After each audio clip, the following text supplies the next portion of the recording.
37 pieces lahat ho yan. Bagong pisa ngayong araw na ito. Nag-umpisa ka na, nag-umpisa yan. Isa.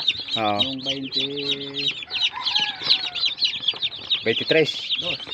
22 na pisa yan.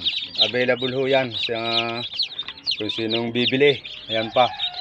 Bali ito ay 47 lahat. Mayroon pang mapipisa.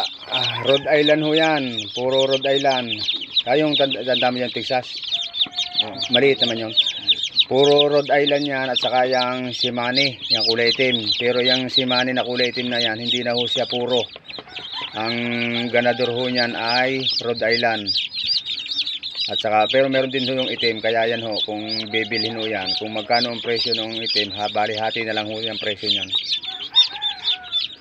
Kasi 500 ang sisiyo niyang Shimane ngayon. Yan ho ay ang inahin ho niyan ay Rhode Island, tapos yung tandang niya ay Shimane. Kaya malalaki ho yan.